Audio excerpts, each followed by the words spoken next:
Hai, selamat pagi semuanya. Sekarang udah jam 4 ya.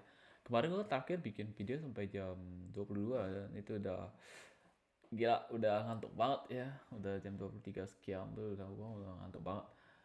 Kemarin gue sampai di Proform ya. Nah, sekarang gue pengen bahas Proform juga ya. Salah satu Proform yang menurut gue penting juga untuk kita consider, untuk kita ketahui sebagai challengers ini The Fivers. Ini The Fivers ini udah dari 2016 jadi websitenya ini. Dan kalau kita lihat untuk passing, untuk evaluation itu ada 5K evaluation, 10K, 20K, 60K, dan juga ada 100K. Jadi uh, kalau di 20K itu harganya itu sekarang $165, ada reward profit share sebesar $15. Profit share ini gue gak ngerti juga ini apa artinya. Dan ya, gue bakal beli yang ini dia Vipers yang ini 5K. Kenapa yang 5K? Karena uang gue dikit anjir. Terus sekarang ini gue gak ngerti ini ada error di mana ya. Join our first, please try again later. Kayaknya masalah di kita itu harus quick start dulu. Apa error? Please try again later. Ini masalahnya gimana? Di IP address gue di block gitu. Kalau di Alpha Capital itu bisa juga ya. Sulit nggak untuk passing challenge? Sulit ini gue udah 9 days of trading, gue cuma dapat berapa persen nih? Sekitaran 8% dan berapa kali draw, dan jadi max daily loss itu sampai enggak, ini bukan beda ya. Market open jam 5, gue bakal trading di jam 3 ya, jam 3 sampai jam 8:30 sekian. Nah, kita lihat di sini account metric gue dari beberapa kali challenge, beberapa kali trade itu dari awal profit loss ini bukan hal yang gampang ya. Misal gue ya gue gimana ya untuk take kayak di sini kan target profit challenge itu adalah 5%, step 1 8%, best dari loss 8%. Ini juga 8% loh dari ini 10% ya. Ini 10%, 8% itu udah gimana ya. Ya kan akumulasi resource-nya aja lah. Kalian bisa doing time management gitu. Untuk time management kurang lebih kalian tuh perlu 1 minggu. Gue di 9 hari udah profit, take profit sekitaran baru 8,5% ya. Dan salah satu hal yang menurut gue sangat penting banget diperhatikan adalah kalian cek max daily loss kalian, supaya karena max daily loss, kalau kalian bisa hold max daily lossnya very very strictly 2% aja, 2% aja. Artinya kalau kita akumulasikan dengan capital 2% dari 5K itu sekitaran 5%, 10%, 500, 2% sekitaran 100K, 100 dollar ya. 100 dollar itu 2%-nya. Jadi karena 1% 50 dolar. 2%-nya itu 100 dollar. Jadi 100 dollar kalau kalian bisa, itu gampang. Maksud gue itu money management yang ketat iya, tapi gampang untuk di handle. Kalian bisa entry pakai lot yang micro lot, kayak misalnya 0,01 lot. Itu per trade misalnya 20 pips, itu kan kalau pakainya lot 0,01, sabar ya, gua agak gimana ya, butuh resource lot calculator ya. Lot calculator ini kan penting juga untuk kalian ketahui, ada lot calculators di ini di pas pakai ini. Jadi kalau para profesional, para pemula juga pakai ini. LCSD misalkan, account size nya 1000, 500 kan, 5,000. Risk to reward ratio 1%. Di 20 pips. Calculate. Sizingnya, misalnya $50, unitnya 2.4 lots. Kalau misalnya 200 pips, itu 0,25 lot. 0,25 lot. Sekitaran untuk 1% ya. Tapi kalau kalian tak bisa ngeholdnya kayak sampai 0,25 risk per trade dengan target per 30 pips, terus size lotnya kayak nggak tahu. Size lotnya salah satu nggak, gua unitnya 42 money USD nya resultnya 12,5. Kalau 0,01 sizingnya 0,04 ya. Ya akun currency-nya ya gini ya, ini contohnya. Jadi kalian tuh pakai lot minim kayak 0,04 lots. Targetnya stop loss di 30 pips. Nah, kalau stop loss 30 pips itu seberapa lebar sih? Kalau kalian di forex market kalian bisa gunakan trading view ya. Kalian pergi ke XAUUSD. Karena di sini kan kita mau trading di XAUUSD ya. Ini gue pakai time frame daily, tapi untuk intraday trader usahakan jangan sebagai pemula usahakan jangan gunakan yang 1 menit time frames. Simpelnya karena 1 menit time frames ini terlalu noise, jadi terlalu banyak sideways, kemudian ada sideways turun lagi, ada sideways nggak tahu kan naik turun gitu, nggak tahu. Terlalu banyak sideways. Tapi gue saranin ke kalian semua gunakan time frame yang 5 menit. Itu yang pertama. Atau better, kalian itu gunakan top down analysis. Contohnya kalian lihat di 30 menit time frames, kemudian kalian turun di 5 menit time frame. Yang dicari apa sih? Oke, yang dicari itu beberapa hal. Misalkan kalau di point of view gue, yang gue cari itu adalah hal-hal penting.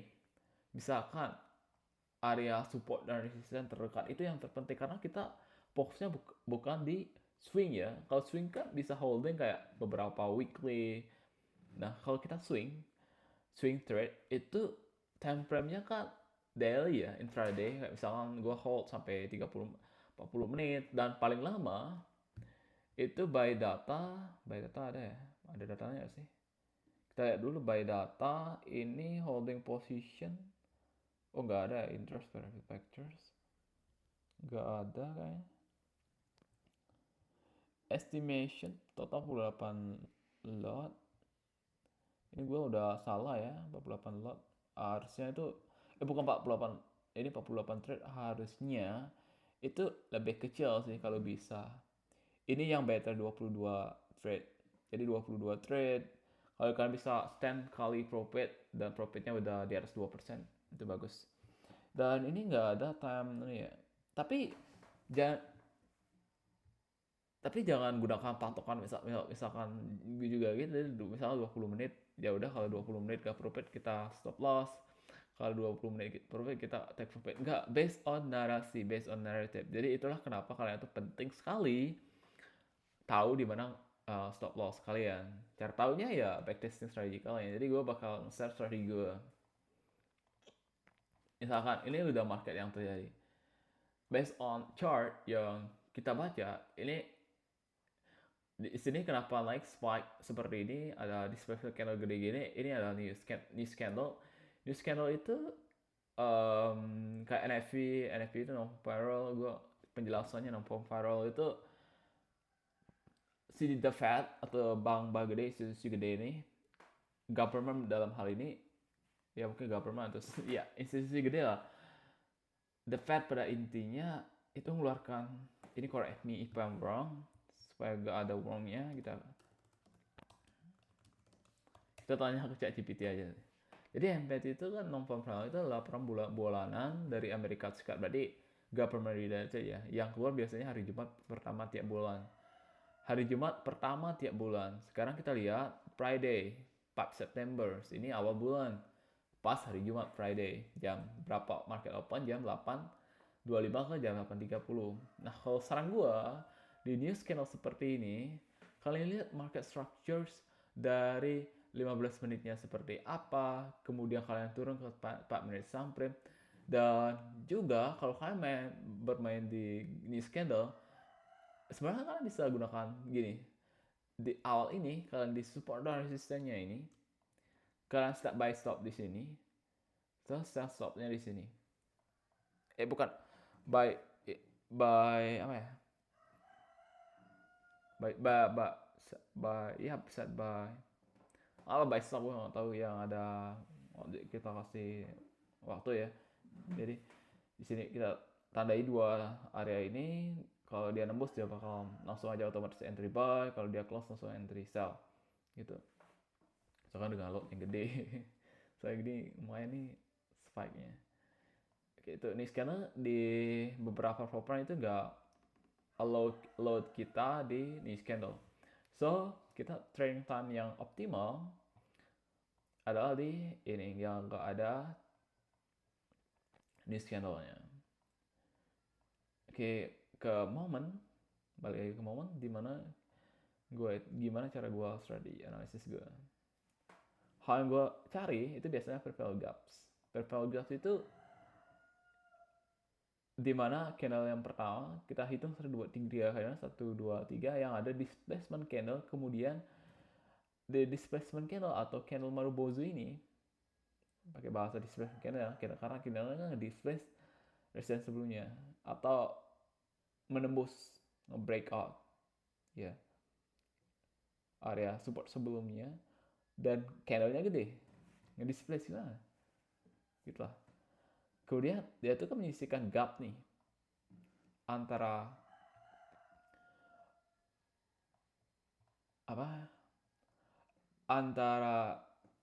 wick yang atasnya ini sama wicknya yang bawah ini. Ini kan menyisahkan sebuah gap. Nah inilah yang kita sebut sebagai parallel gaps. Di konteks gue, area-area tertentu ini bisa kita jadikan sebagai area support dan resistance untuk melakukan reverse trading. Oke. Ingat, trading is high. Misalkan di sini, di mana ada area support resistance? Ini ada area likuiditas. Ada area likuiditas. Jadi area likuiditas adalah ketika antara buy side liquidity-nya, antara wick-nya ini panjang banget kemudian turun lagi. Ini kan ada strong bearish movement ya, dari ke atas kemudian ditekan ke bawah, ini strong bearish movement sampai membuat ini. Nah area-area ini, area inti kita bisa sebut sebagai, kalau misalkan in the next time setelah market membuat reaction seperti ini, kemudian nge-touch area yang kita tandai ini, area resistant, is not strong resistant, but it touch di sini kan masih ada strong kayak self stop dari big institution, mungkin gue nggak tahu juga institution. Kalau kemudian di display kita sell di sini, targetnya yang ini, tapi nggak sampai kan karena ini. Oke. Kita bisa sell ketika buat bodinya ini nggak close area resistance ini. Oke.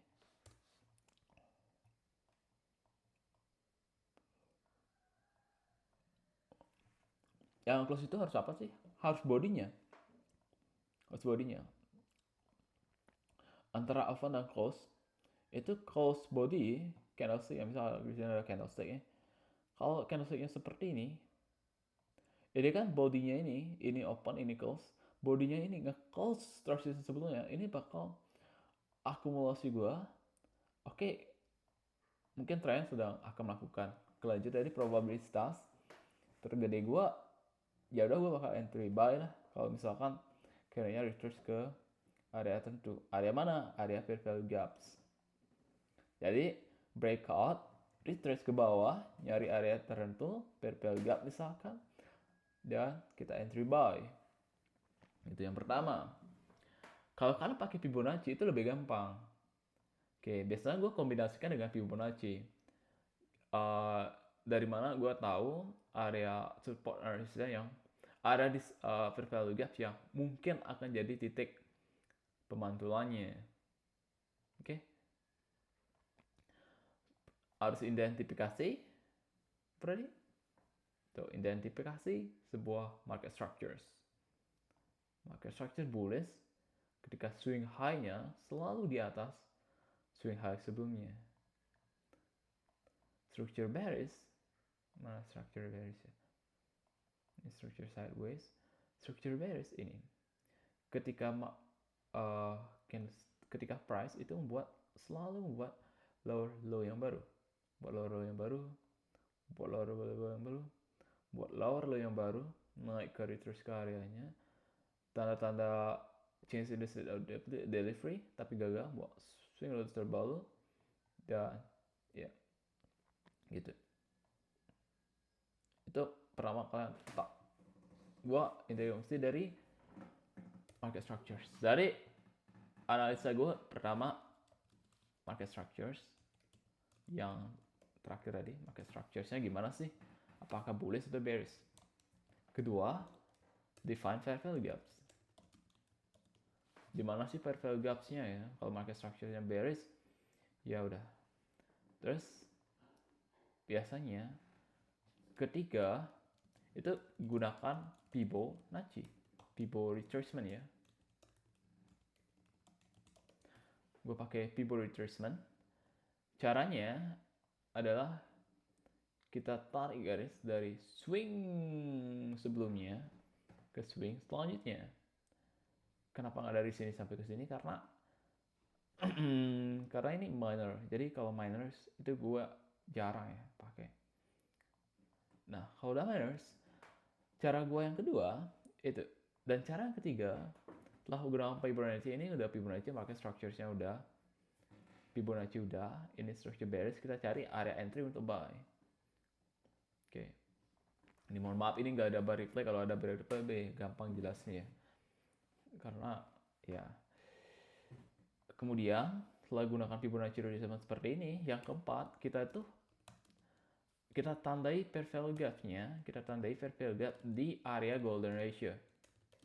Ini golden ratio ya. Mau kalian ngerti golden ratio itu apa ya? Ini yang singkat master class ya. Golden ratio, fair value gap di golden ratio. Golden ratio-nya di mana sih? Golden ratio yang paling kuat mengindikasikan sebuah reverse atau retracement kita untuk entry buy adalah di 0,618. Ini dua hal kena. Pertama konsep yang gue sebut sebagai PD array. Jadi PD array. PD array itu sesimpel kayak kita menandai area mana sih bagian premium.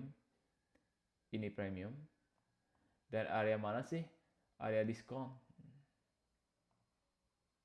Oke. Premium dan diskon. Yang pakai ini ya. Kita tandai warna apa ya? Warna merah ya. New discounts.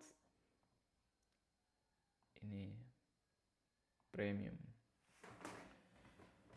Di gua pribadi, gua bakalan entry buy itu ketika marketnya berada di area discount zones, which is di bawah 50% dari area Fibonacci, di area Fibonacci retracement. Oke? Berarti pas banget di antara golden ratio 0.618. Oke, itu ya. Dan kalau marketnya udah menyentuh di area 0,618, kemudian kita bisa lihat di sini identifikasi bahwa sini ada area supply zone. Oke. Area supply zone. Area demand zone, area demand zone yang bawah baru supply zone ya. Demand zone. Kemudian demand zone-nya ini nggak di-close oleh price-nya, nggak bisa close. Ada indikasi bullish reversal which is doji ini, dan ada area likuiditasnya juga di sini, liquidity buy. Oke, itu yang pertama. Kemudian candle selanjutnya itu apa ya? Ini boleh harami kalau kalian cari di Google.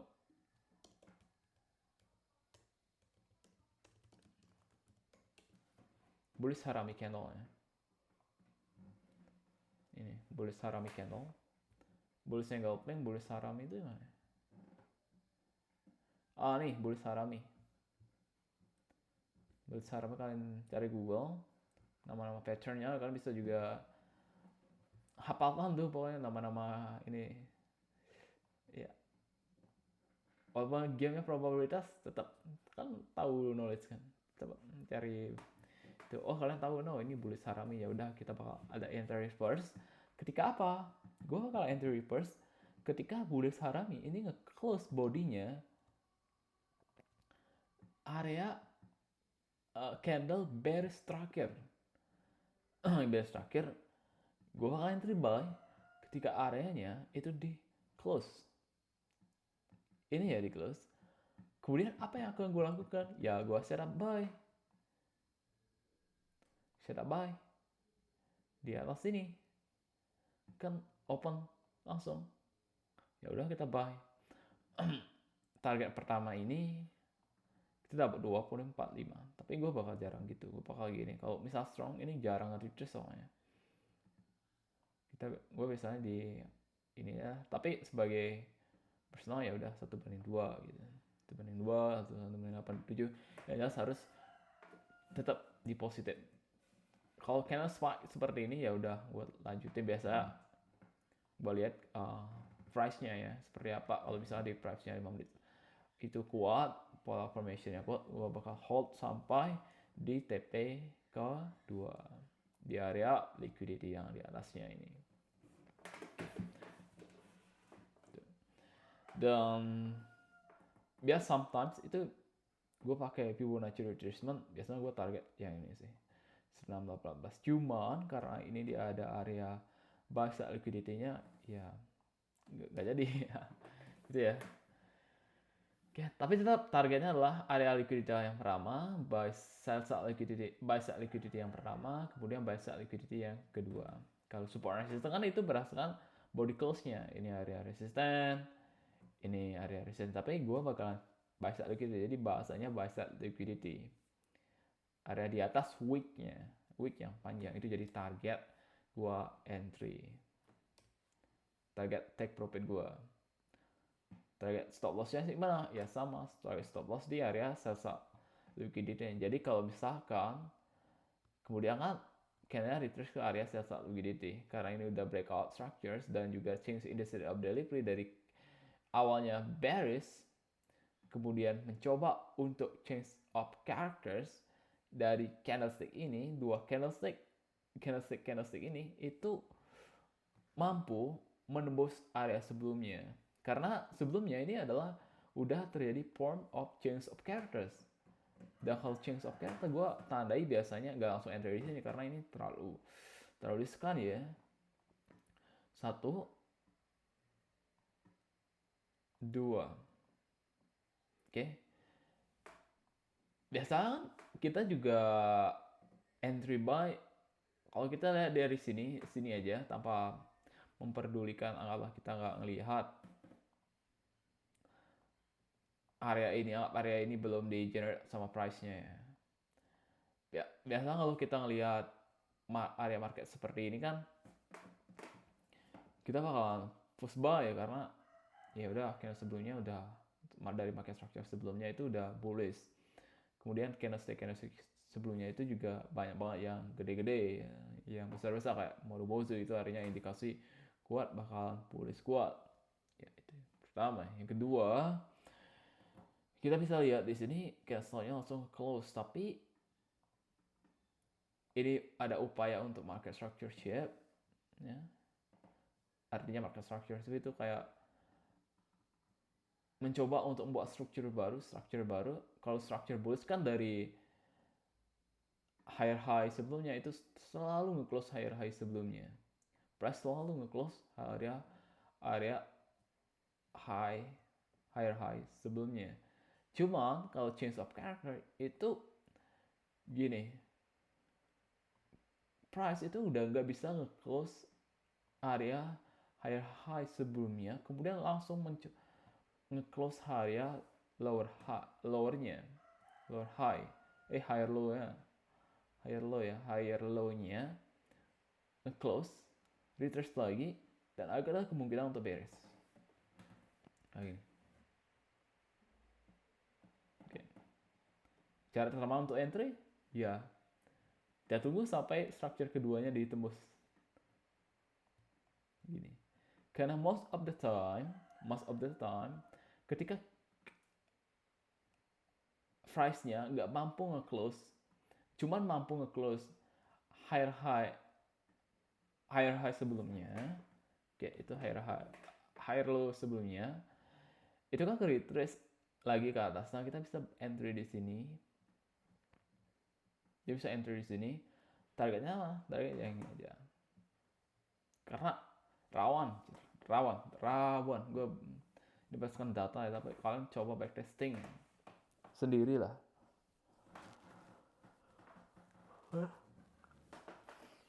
Tuh. Ini bahas lama ya. Bakal sering buat video ini sih. Itu. Di sini area important juga yang kita tadi. Kita bisa lihat di sini.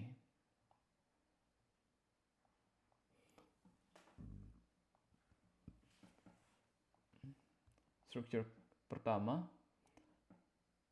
Bukan structure, tapi kita ke area resisten ya. 2 resisten aja ditembus, kita entry buy di setelah candlestick selanjutnya. Kita buy di sini. Boom, naik. Ada news apa ya? Sama juga, 2 resisten ditembus. 2 support ditembus, maka structure shift. Higher high nggak bisa dibentuk, turun, kita entry sell di sini. Target sini lah, tapi kan loss, tapi kan turun juga di sini pada akhirnya.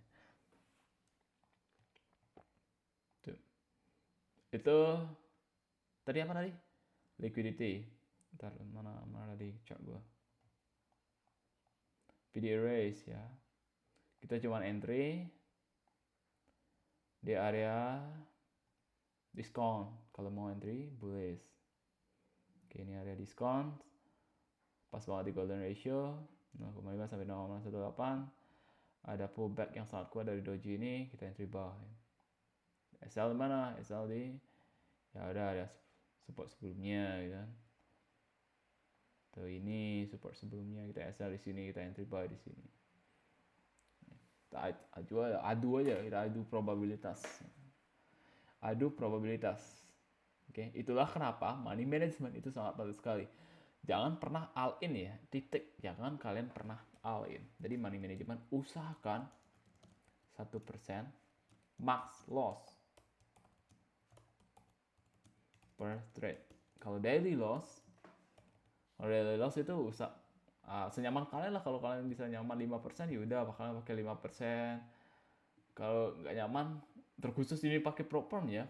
Karena kalau nggak pakai prop firm, kayak kalian percuma aja kalau nggak pakai prop firm. Gimana cara kalian dapat modal 5K ya Pak? Modal 5K itu personal capital tuh gede banget, 90 jutaan kalau di Indonesia kan, di Indonesia rupiah ya. Tuh. Jadi cara terbaik adalah gunakan prop firm sih, karena sekarang udah ada prop firm. Kalau misalnya nggak bisa di The Five First, ya udah coba di Alpha Capital. Kalau nggak bisa di Alpha Capital, karena negara kita restricted banget sama prop firm ini, dan terkadang karena belum ada regulasi sih, lebih tepatnya bukan strict, tapi belum ada regulasi dengan baik ya. The Five First kalian bisa pakai Pandit Next, dan Alpha Capital juga bagus kalau kalian pengen cek prop firm di Profirmatch ya, ini profirmatch.com. Ini profirmatch.com, terkadang ada diskon. Iya, the 5% funding pips Alpha Capital, EX market ya. mapen 2 tahun gitu. Sudah FTMO gak bisa di Indonesia ya. Planet Max, nah ini Planet Max ada 120% reward fee. Dan kalian cari yang di atas 1 tahun ya, misalnya udah 2 tahun, ya Brad funded.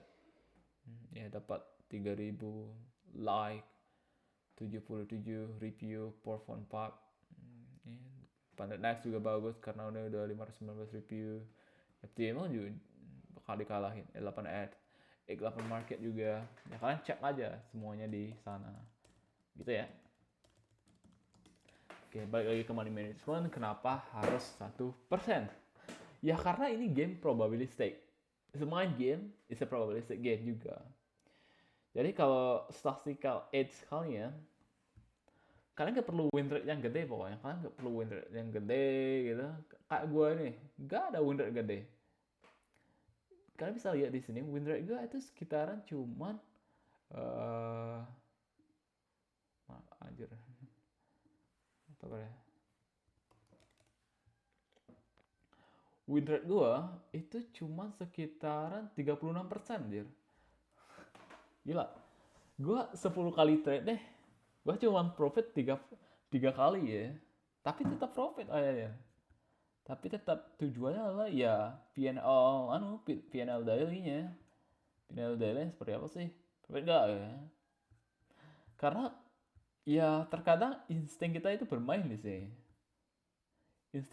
Bukan insting tapi intuisi kita ya, intuisi.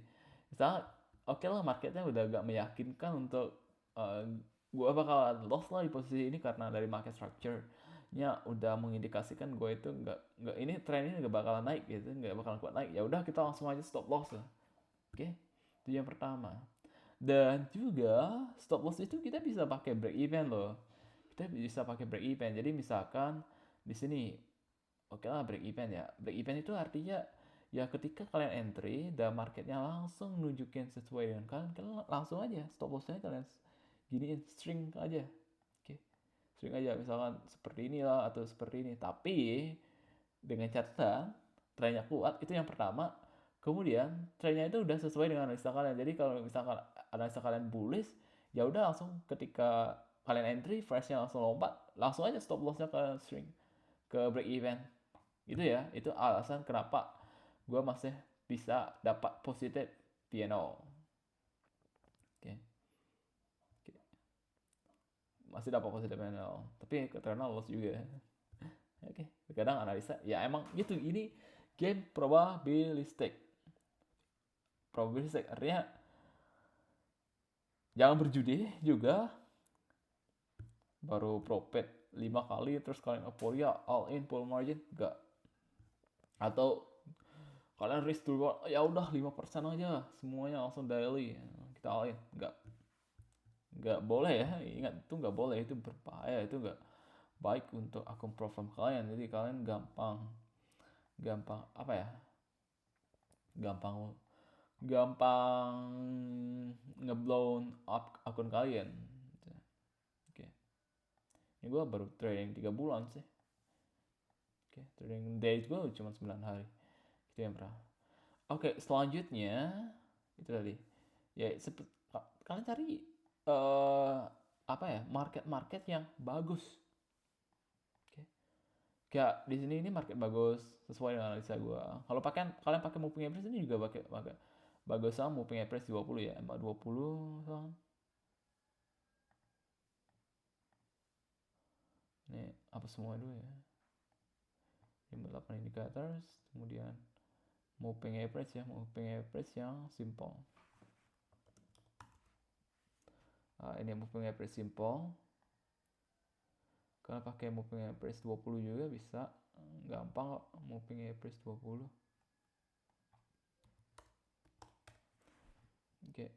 Oke, moving average 20 ya pakai. Simple entry-nya gimana? Simple entry-nya ya udah kalau misalkan candle-nya nyentuh moving average 20 kalian nih, moving average 20 dan candle-nya dan market structure-nya sedang naik kayak gini, ya udah nyentuh moving average 20 kita buy, nyentuh moving average 20 ya kita buy gitu ya. SL dan TP-nya mana? SL-nya ya udah kan turunin gini ya, untuk TP-nya ya sesimpel kalian bisa pakai Fibonacci retracement. Coba Fibonacci retracement di swing area swing dari swing high ke swing low sebelumnya, kemudian kalian retrace, kalian bisa target 1618 yang ini dari entry sini 1618, kemudian atau 2618. Ya. Oke. Gitu area trace-nya, area entry take profit-nya. Sama juga ini. Ya, moving average. Tapi ini tetap kalian harus backtesting supaya punya statistical edge. Oke. Ini udah berapa menit ya gue ngoceh. Gue udah mengedukasi kan master kelas. betul banget. Maksimalkan. Ini hal yang paling penting. 1% make loss trade. Oke. But the best case supaya nggak membebani beban pikiran kita di 0,25% sampai 0,75%.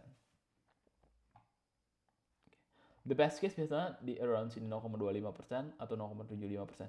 Biasanya kalau gue nggak yakin, ya udah gue bakal risk 0,25%, gitu ya. Terkadang salahnya gue adalah ketika gue tahu gue nggak yakin diri gue, tapi gue entry 1% itu sangat berbahaya sekali ya. Misalnya market seperti ini, market structure nggak jelas. Ya, market structure nggak jelas. Naik lagi nge-breakout swing high sebelumnya, kemudian membuat sebuah form baru, market structure bullish. Kita entry di sini malah buat lower higher low. Lower high. Higher high, tapi higher high-nya nggak nge-close sebelumnya. Dan lower high-nya gue juga nggak bisa, low-nya itu nggak bisa nge-breakout area lower higher low sebelumnya. Jadi ini nggak jelas, gue entry-nya 1% max trade. Itu terkadang membuat gue tuh gampang sekali kena psikologis, karena ya gampangnya cuma main-main angka anjir. Kan bisa entry 20 kali trade dan sebagainya, tak malah loss ya. Kan itu tadi. Jadi usahakan kalau bisa 0,25%. Kalau kalian mainnya di, kalian misalkan suka layering kayak gue suka layering. Jadi terkadang untuk best trade itu gue pakai layer gini misalkan, karena gue trade naik, gue layering, gue stop loss di sini, gue layering. Oke, gue layering. Cara layering gimana? Pakai load calculation juga. Load calculation gue tadi mana? Load calculation ya. Load calculation layering 5 kali, berarti 0,5, jadi 0,5 gue tarik, atau 0,10%. Oke, 0,10%, 0,10%. Gue stop loss pitch-nya 30, calculate juga $5, 17 unitnya 0,2, unitnya 17 unit, ini bukan pips. Gue pakai 0,02 lots. Jadi setiap price-nya turun melawan analisa gue buy. Asalkan gue tuh udah tahu market structures kapan kira-kira, dan gue udah yakin ini bakalan bullish. Saat di sini gue tahu ini bakalan bearish, karena misalnya gue di sini gue tahu ini bakalan bullish lah, karena market structure shift tadi dari turun jadi naik, market structure shift, ada bull engulfing juga, bakal entry ketika ini ditembus. Oke, ditembus kita buy, turun buy, turun lagi buy, stop loss ini. Jadi udah 5 kali layering dan kita loss cuma di 0,25%. Ngerti? Tapi kalau kita profit itu udah terkalkulasi, yang di bawah ini bakal dapat yang lebih gede lagi. Gitu. Jadi usahakan 0,25%. Kalau layering, usahakan kalian entry per entry position itu per trade loss 0,5%. Caranya gimana cara taunya? Gimana cara taunya? Ini pakai XAU USD position size color dari MyFX Box. Baik kan? Caranya adalah usahakan 1% max loss per trade, usahakan max loss. Better kalian di bawah itu 0,25 sampai 0,275, atau biasanya gue set swing spotnya di 0,5%. Oke, 0,5%. 0,50%. Oke, 0,50%. Dan kalau misalkan kalian pengen layering itu artinya setiap price-nya, setiap price-nya counter kalian punya posisi buy, kalian take long. Setiap price yang buat penurunan kalian buy, penurunan kalian buy. Nah itu namanya layering. Layering paling aman tetap stop loss di 0,25% in total dari semua layering kalian. Cara ngitungnya berapa lot position, pakai MyFX Book, XAUUSD Position Size Calculators. Kalian pengen berapa? Nanti kalau misalkan history ratio-nya adalah tadi 0,50% dan kita entry-nya 5 kali layer, kita history ratio langsung aja 0,10, ini 0,10% per klik itu per buy, per position yang kalian entry. Stop loss kalian misalnya di mana? Stop loss 30 pips. Right size lotnya ini lot unit, lot ini misal 1 sampai 1000 nya misal 1 nih ya. 0,1 nggak bisa di 0,01. Oke, 0,1 dapat 17 nih. Sizingnya di 0,2 lots resultnya. Itu ya. Take profit usahakan cari yang 1:2 titik minimal 1:2. Better kalau kalian berani holding, ya udah kalian stacking.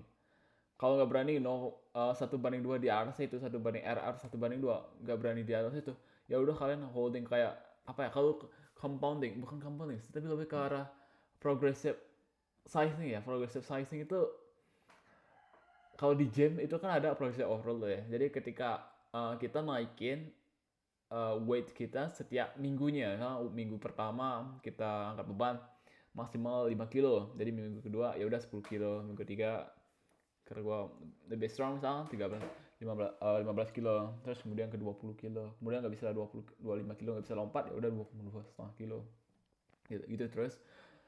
Sama di trading juga kalian bisa gitu. Jadi ya udah dari pertama kalian lihat marketnya udah bagus, kalian nggak berani hold position lama-lama, ya udah 1:2.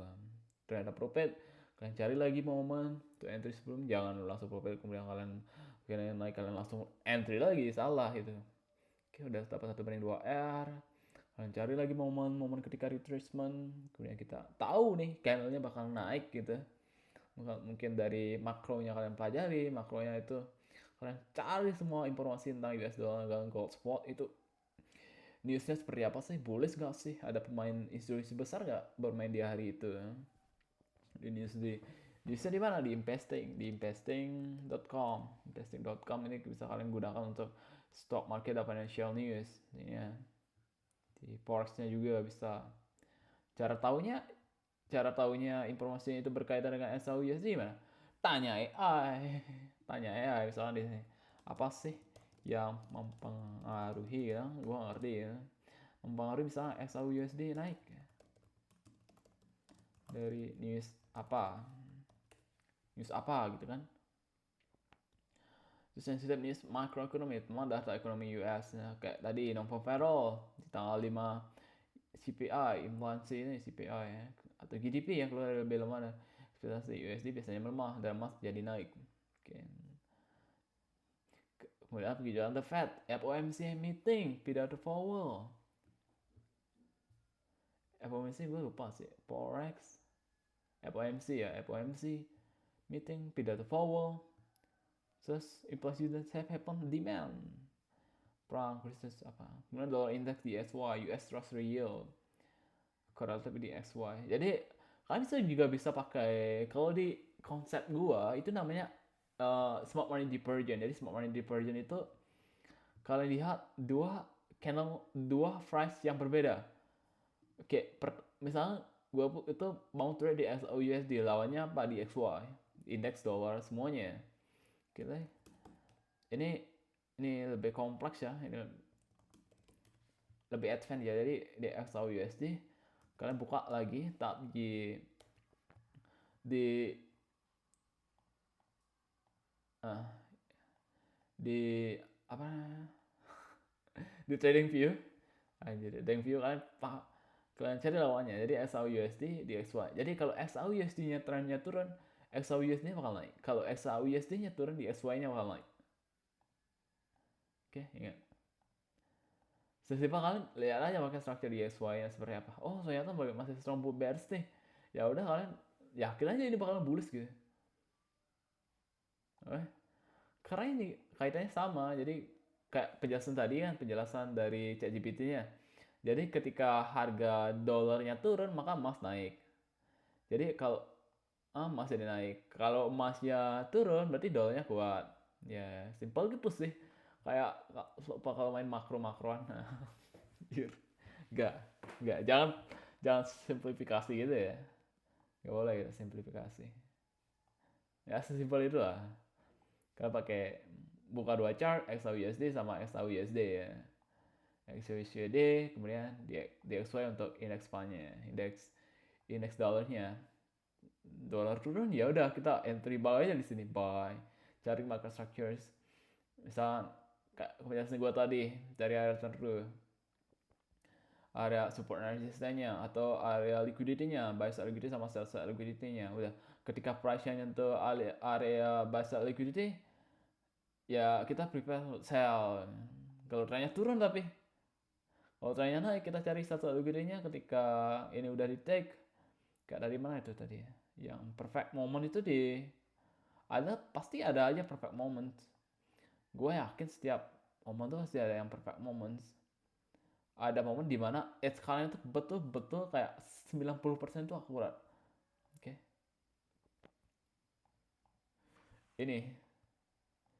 Ini kuat ini.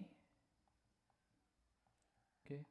Kenapa gue bisa kuat? Ini sales gede nih, double. Ini pasti bakalan target. Nanti di kemudian hari ini bakalan target di sweep, tapi di retest lagi, di bakal naik lagi gitu. Kayak ini momen yang the best of the trades ya. Ada sales liquidity di sweep. Kalau di sweep itu namanya turtle shove ya.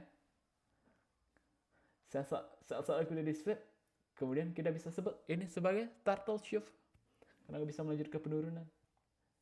Kemudian breakout, kita buy. Udah, mau itu news atau apa, bodo amat, buy ya. Gitu ya.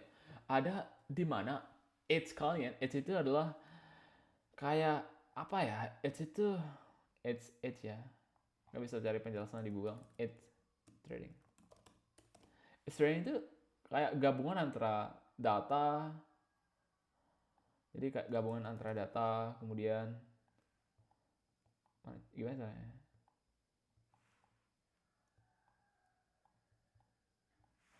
antara data,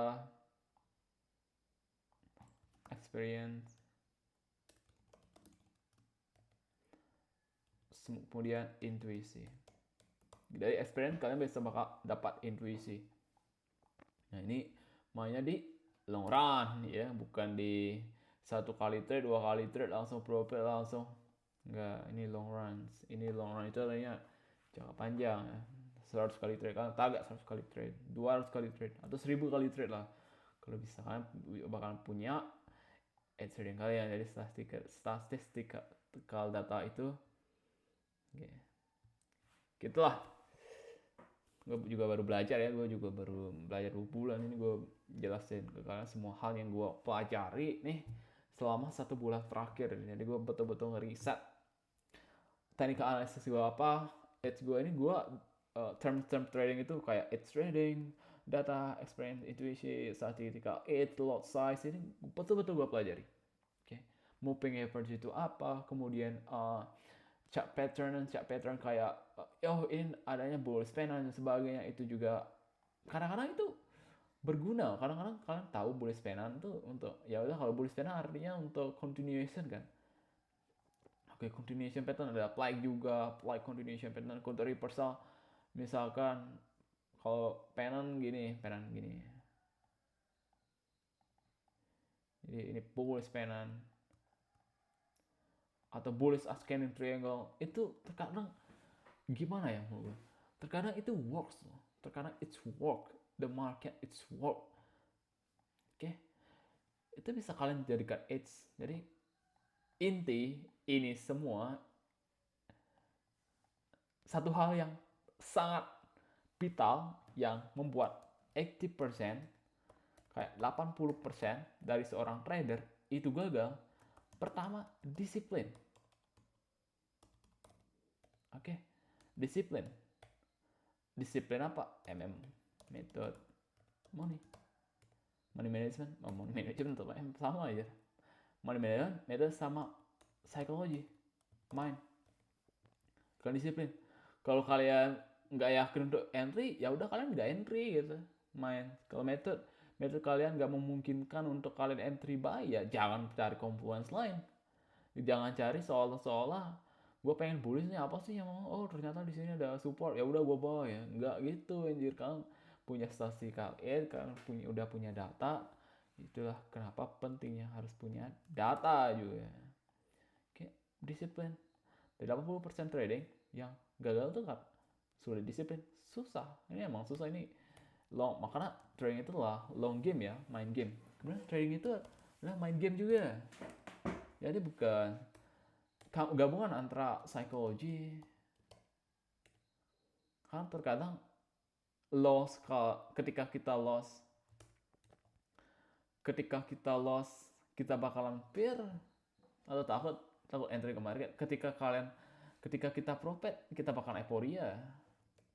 Ya jelas dong, euforia, senang berlebihan itu, dapat uang instan kan, dapat uang gampang apa gitu.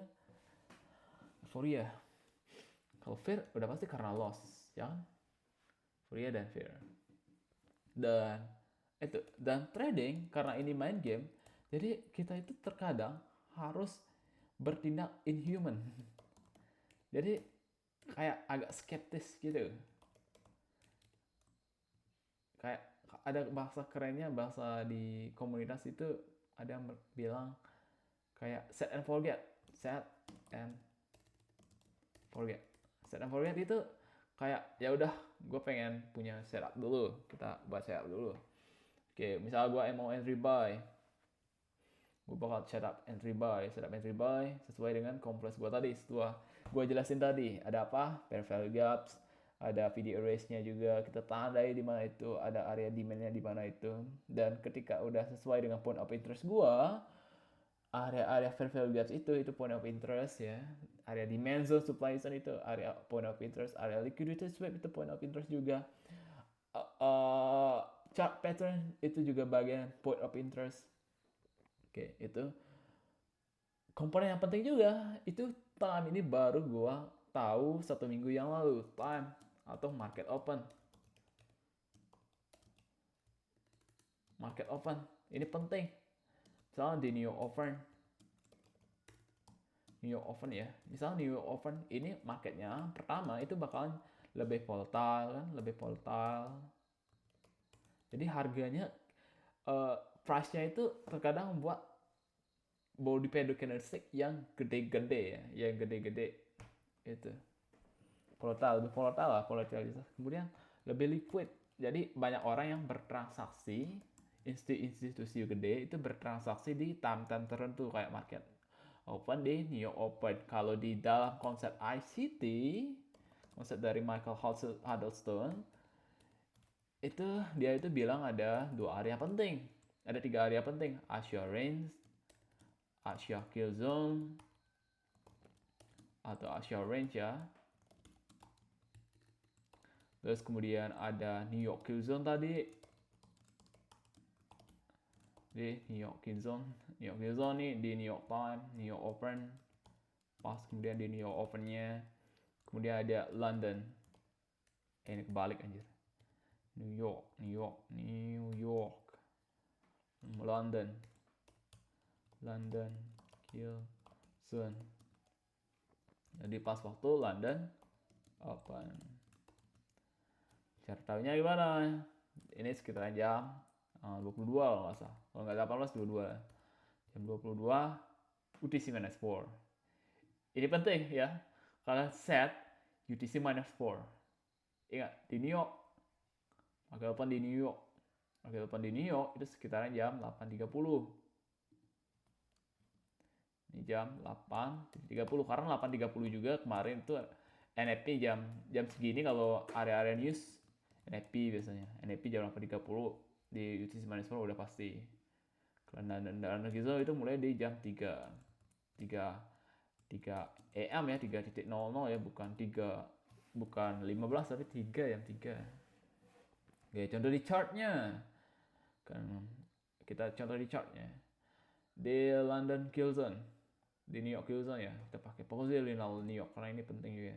Jam 8.30 FOMC, bukan FOMC, NFP Real News, market volatile. Tuh, itu yang kemarin jam tanggal 5 ya, 3 hari yang lalu. 8.30 mana tadi? Reset wis 8.30 New York Open, mungkin enggak tahu ada apa acara apa. Volatile lagi naik 30 naik volatile. Di sini Asia Range sekarang itu Asia Range sekarang lebih kuat. Tapi most of the times this work really work. Market volatility itu berada di jam-jam 8.30. Jam 8.30 ini volatile turun naik langsung. Mana nih? Ini lagi. Kita pakai tanda ini. Jam 8.30. Biasa ini baru open. Yuk kita open. Kita entry sekitaran sini. Cari market structure seperti apa. Kita buy. Okay. Kalau gue bahas ini bakalan panjang. Jujur ini bakalan panjang. Gue belajarnya juga lama ya, 1 minggu lebih untuk backtesting hal ini. Oke. Tapi gue bakal share ke kalian juga itu tentang cara pola backtesting di video selanjutnya. Karena sekarang mau maaf ini butterfly-nya gak bisa, jadi trading view gue ini udah balik ke basic ya. Gue pengen beli lagi nanti, bukan sekarang ya, harganya lumayan ya gitu. Apa untuk summaries apa aja yang udah gue jelasin. Pertama, prop firm, dimana kalian itu bakalan dapat funding based on perform ya, based on perform. Syarat get funding adalah getting fast profit target. Kalian bisa target profit, kalian bisa melewati profit target 8% dan juga 5%. Dan di price juga bagus karena ini ada scaling. 4% per scaling, 10% per scaling. Jadi ini gue ngerti juga 10% per scaling ini apa. Balance target, jadi mungkin ketika apa ya, akun balance kita udah 5.500, mungkin kita bakal scaling di 7.500. Targetnya 825, 10%, kita dapat 10% lagi di 10.000. Hanya 11.000, scaling lagi langsung 12.000. Mungkin gitu ya, gue ngerti juga the fibers. Jadi sebenarnya sekarang gampang kalau kalian udah punya. Kalau gue, bukan kalian juga sih, tapi gue juga, untuk diri gue juga. Nanti sekarang lebih gampang dari beberapa tahun sebelumnya ya. Dan gue mohon ke kalian dan ke diri gue juga, jangan berpikir untuk ngeflip uang. Oke, misalnya modal $10 dari $1.000. Oke, modal $1.000 jadi $10.000. Mungkin nggak? Mungkin, cuman gimana ya, nggak sesuai ya. Oke, yang menurut gue itu nggak, it's not my game, it's not, I didn't play like that gitu. Sesimpel gitu, I didn't play like that. Jadi bukan I don't like, tapi I didn't play. Ada nggak orang yang bisa? Ada beberapa orang yang ya emang dia tuh mainnya full margin, dia bisa tuh. Gue lihat ada yang dari $10 ke $10. Tapi berapa orang yang bisa? Apakah trader profesional seperti itu? You know the answer. Oke, trader profesional pasti disiplin, method minds, main game, tahu kapan euforia, tahu kapan fear, dan tahu gimana cara mereka mengelola diri mereka ketika mereka dalam euforia. Nah, stay di trading akan ngajari kalian dan ngajari gue self awareness. Okay. Dan mentor di YouTube juga, banyak mentor di YouTube itu menekankan untuk jurnal trading. Ini sangat penting banget, jurnal trading. Karena kalau kita udah punya data statistical age, kita punya jurnal trading, statistical data, kita udah punya jurnal trading, kita tahu diri kita seperti apa, kapan kita euforia, kapan kita fear,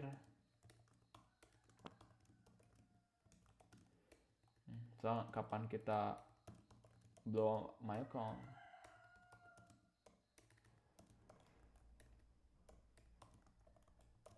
Alasannya, reasonnya apa gitu. Kita tahu. Kalau udah punya data ini, profit is just a side effect. Oke? Okay? Terkadang gue sadar kayak gini. Terkadang justru hasil itu kita dapatkan ketika kita betul-betul berfokus pada proses dibandingkan dengan hasil. Hasil itu ibaratkan goals, vision, itu sebagai peta. Dan juga ya itu sebagai peta, bukan sebagai peta, proses itu peta. Goals itu kayak, goals itu kan tujuan itulah yang membuat kita keep pushing, nge-push ya diri kita untuk doing better every day. Okay. Karena gue ngelakuin itu dari beberapa bulan terakhir. Tapi kalau sekarang kalian mendengarkan video ini, usahakan nih, kalian udah punya ChatGPT, kalau kalian bisa beli aja langsung.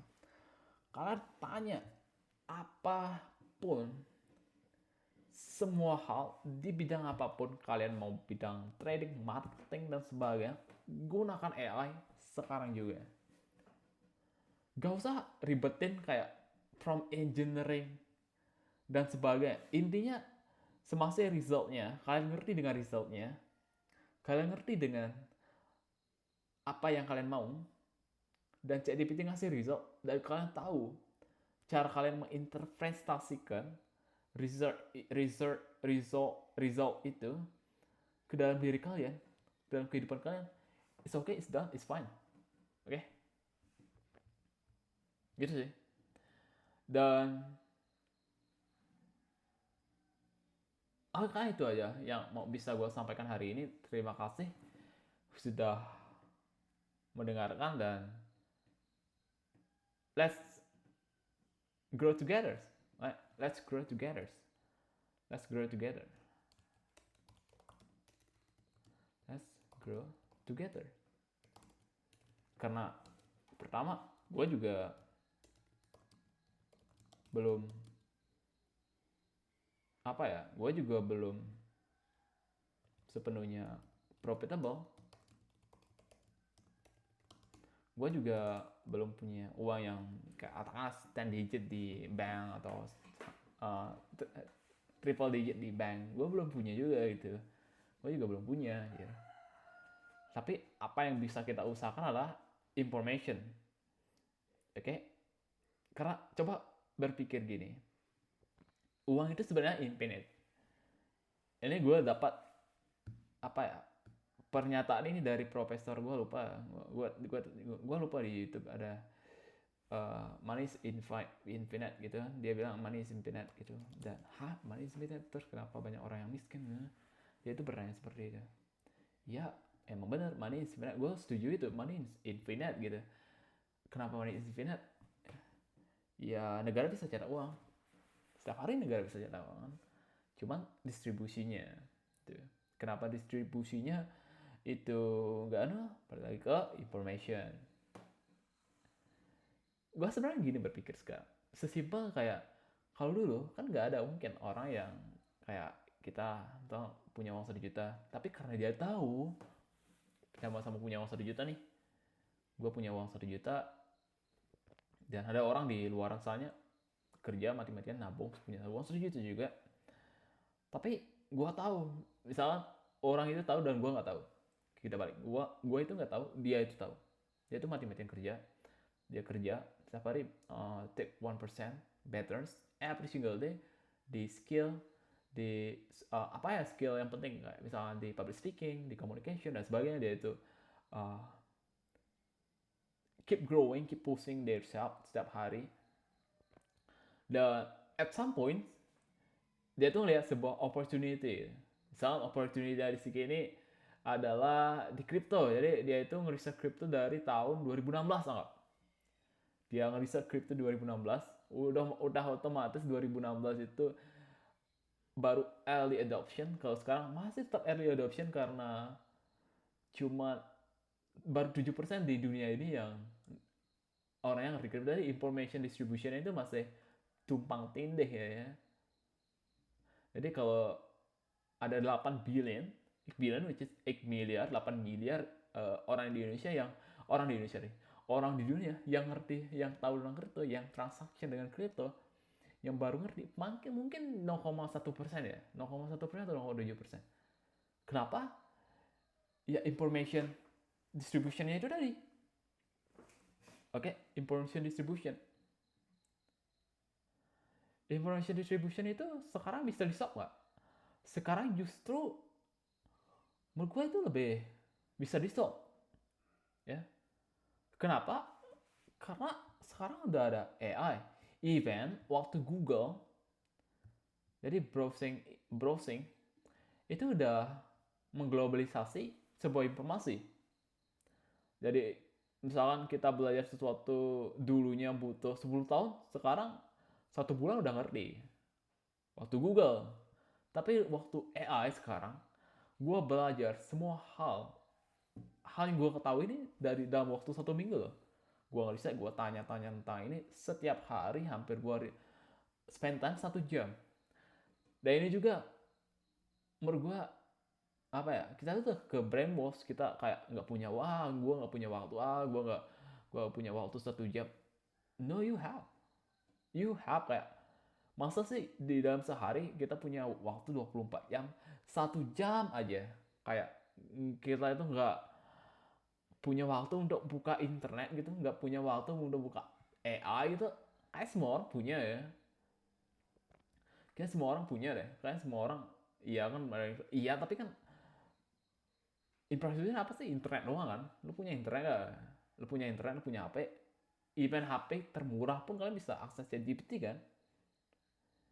HP yang katakanlah 2 juta itu kan bisa akses ChatGPT kan. ChatGPT gratis nih. Atau AI ya, nggak usah kalau ChatGPT berbayar mungkin karena itu. Pakai Google Gemini juga bagus kan, gratis juga. Bahkan sekarang kalau kalian student kalian bisa dapat 14 months, 14 bulan Google Gemini Pro ya. Dan itu nggak make sense juga, menurut gue sih nggak make sense ya kalau kita bilang gue nggak punya waktu nih untuk belajar hal ini itu. Enggak, you punya waktu, you punya 1 jam 2 jam sehari lo punya. Kalau nggak bisa pagi ya udah malam. Okay. Cuman apa yang sulit? Ngelawan diri kita. Gue nyadari itu aja, gue nggak nyadari kayak nge-push diri gue untuk belajar hal ini tuh perlu effort setinggi langit ya. Gue sadar itu, gue pernah tuh kayak ya ya banyak orang kan, gue udah punya waktu tapi gue males-malesan, gue ya I feel too, gue juga males-malesan, gue setiap hari nggak gini, gue kerjaan gue banyak hal yang gue lakukan, nge-gym, makan, mungkin makan, masak lah sebagainya, nyuci pakaian dan sebagainya itu perlu waktu ya, perlu time allocation juga. Jadi tapi kan hasil proses lama, iya emang lama, emang siapa sih yang hal instan di dunia apa sih ya. Makanya menurut gua mindset itu sangat penting. Gua kayak gimana ya, tetap mindset itu sangat penting.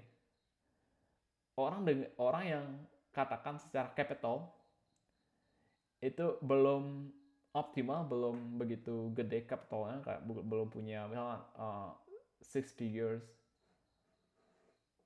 yearly income, six figure yearly income, tapi information dia punya, ya one day mungkin, who knows, karena because money is the result, money is the impact, money is the side effect of what we are doing. Oke, okay. Oke. Okay. Dan juga untuk mencapai six figure nggak semua industri bisa. Oke, okay? Nggak semua industri bisa dapat, kita bisa yakin untuk dapat six figures. Gue dulu di hospitality top tiersnya apa sih? Nah ini juga, ini gue pelajari dari kata-katanya Timothy Ronald. Ya, dia tuh ngajarin gue kayak, hal yang gue pelajari, bukan dia ngajarin gue ya, hal yang gue pelajari dia bilang kalau misalkan di industri ini kita harus tahu siapa big playernya. Oke, okay? Big playernya siapa, berapa besar big player yang bermain. Misalnya di hospitality siapa sih big playernya, udah pasti sih hotel owner kan. Hotel owner berapa sih return of the year-nya, berapa sih per hotel itu, berapa sih income tergedenya. Income tergedenya itu berasal dari mana sih? Apakah dari capital gain-nya, apakah dari jual-jual hotel, atau dia dari dari operasional dan sebagainya? Apakah dari penjualan kamar, atau apakah dari penyewaan kamar? Nah kan perlu, gua itu harus tahu itu semua. Setiap industri apapun, industri batu kayak industri fotografi kayak, atau semua, atau industri trading, how the big